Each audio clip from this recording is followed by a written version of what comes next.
kami dari kelompok 10 ULT 2021 akan menjelaskan mengenai hasil diskusi kelompok kami, yaitu resensi dari film Soekarno. Namun sebelumnya, izinkan saya sebagai perwakilan kelompok untuk memperkenalkan anggota kelompok kami. Yang pertama ada Sinta, Sherina, Sylvie, Daminandra, Saila, Dewi, Tia, Chandra, Putri, Tata, Fasya, Adzila, Ajeng, dan Nurdiandini. Dalam video ini kami akan membahas mengenai 4 poin. Yang pertama ialah identitas film, yang kedua adalah sinopsis film, yang ketiga adalah kritik, dan yang keempat adalah identifikasi tokoh.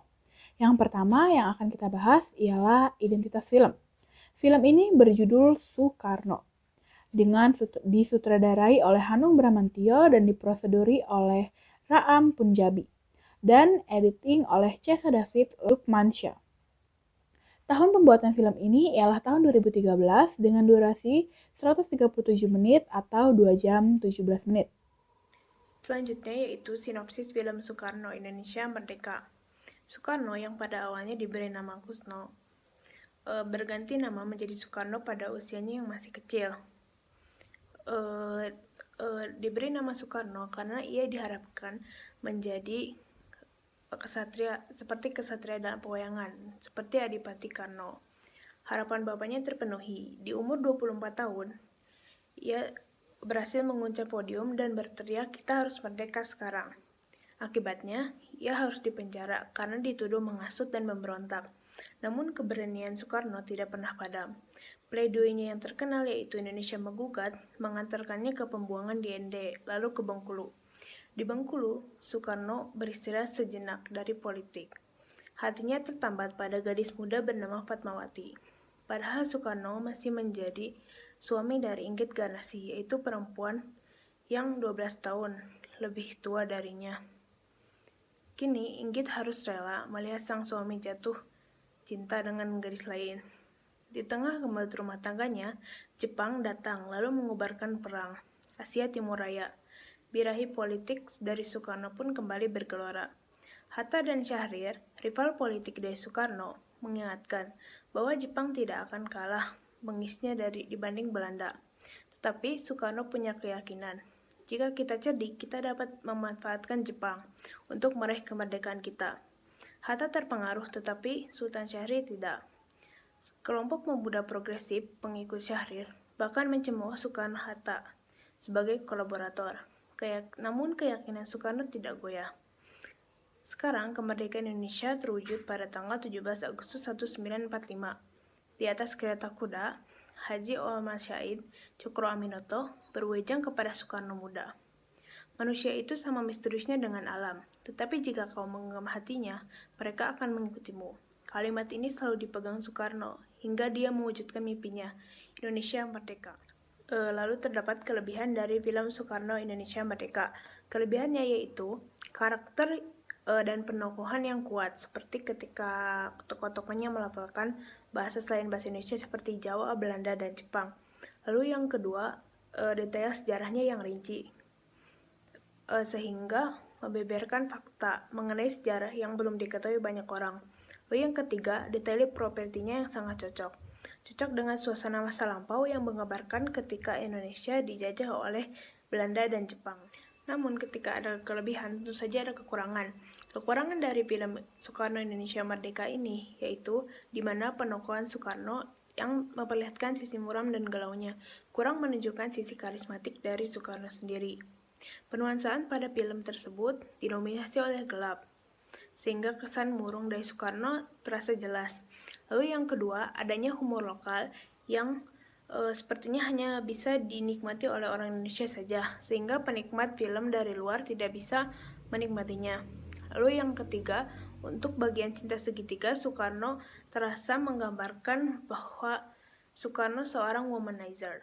Poin selanjutnya adalah identifikasi tokoh. Yang pertama, kami akan membahas mengenai kepemimpinan. Dalam film Soekarno Indonesia Merdeka ini, sang tokoh utama yaitu Soekarno digambarkan memiliki kepemimpinan yang luar biasa dengan wibawa, daya tarik, dan juga ilmu komunikasi yang baik, sehingga karismanya bisa keluar dan membuat orang-orang menjadi mempercayai beliau. Selain itu, dengan ilmu komunikasi yang dia punya, ia mampu untuk mengubah persepsi masyarakat yang buruk menjadi persepsi yang sama dengan persepsinya. Sehingga tujuannya sebagai pemimpin dapat tercapai dengan baik tanpa adanya penolakan. Selanjutnya, sifat dari Insinyur Soekarno diantaranya yaitu jujur, tegas, sabar dan tabah, bijaksana, pantang menyerah, tidak mudah terpengaruh oleh budaya asing, bersikap sederhana, bersikap adil, dan tidak membeda-bedakan setiap orang, terutama warga Indonesia. Dan yang terakhir, berani berpendapat untuk kemerdekaan Indonesia dan ingin membuat Indonesia menjadi negara yang maju. Selanjutnya, masalah-masalah yang dihadapi Insinyur Soekarno diantaranya, yang pertama, Soekarno dituduh menghasut dan memberontak yang akhirnya membuat beliau diasingkan dan dipenjara. Yang kedua, Soekarno diasingkan ke Flores, tepatnya di Pulau Eden. Yang ketiga, dijauhkan dari tokoh-tokoh perjuangan. Yang keempat, dijauhi oleh orang-orang. Yang kelima, ibunda dari Insinyur Soekarno meninggal dunia. Dan yang terakhir, pada tanggal 2 Oktober tahun 1938, pemimpin revolusi Soekarno dipindahkan ke Bengkulan karena desakan aktivis Indonesia di Belanda. Selanjutnya, penyelesaian dari masalah-masalah yang dihadapi oleh Insinyur Soekarno, diantaranya yang pertama, Soekarno yang diasingkan atau dipenjara pada awalnya sempat mengalami frustasi, tapi akhirnya beliau bangkit dan mulai menjalin komunikasi dengan warga sekitar. Semua kalangan diajak berkomunikasi, termasuk dari berbagai macam agama. Selain itu, Soekarno juga banyak menghabiskan waktunya untuk membaca dan berdialog dengan para misionaris. Kemudian yang kedua, Ibunda Soekarno merupakan salah satu teladan kehidupan bagi sosok Soekarno. Kematiannya tentu menyisakan duka yang sangat mendalam. Akan tetapi, sebagai bentuk penghormatan, nama berkasta Ida Ayu diberikan Soekarno sesaat sebelum ibundanya meninggal di Istana Kepresidenan Tampak Siring, Bali. Kemudian yang terakhir, pada tanggal 2 Oktober tahun 1938, Soekarno diasingkan ke Bengkulu. Selama pengasingan, kondisi Soekarno mulai mengalami penurunan mental yang cukup parah. Namun berkat dukungan sang istri Inggit, kondisi Soekarno secara perlahan mulai bangkit. Hal tersebut ditandai dengan semangat untuk mulai memikirkan hobi seninya. Selanjutnya yang terakhir, hasil dari penyelesaian masalah-masalah yang dihadapi Insinyur Soekarno diantaranya, yang pertama, ketika di penjara, Soekarno pernah mengalami frustasi tapi akhirnya bangkit kembali.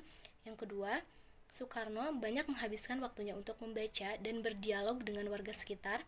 Yang ketiga, Soekarno pernah terpuruk karena ibundanya meninggal dunia dan telah memberikan nama berkasta kepada ibunya di Bali sebagai bentuk penghormatan. Yang keempat, semasa pengasingan, Soekarno pernah mengalami penurunan mental dan kemudian bangkit kembali karena dukungan sang istri Inggit. Dan yang terakhir, setelah pengasingan di Bengkulu, Soekarno memulai semangatnya dengan memikirkan hobi seninya.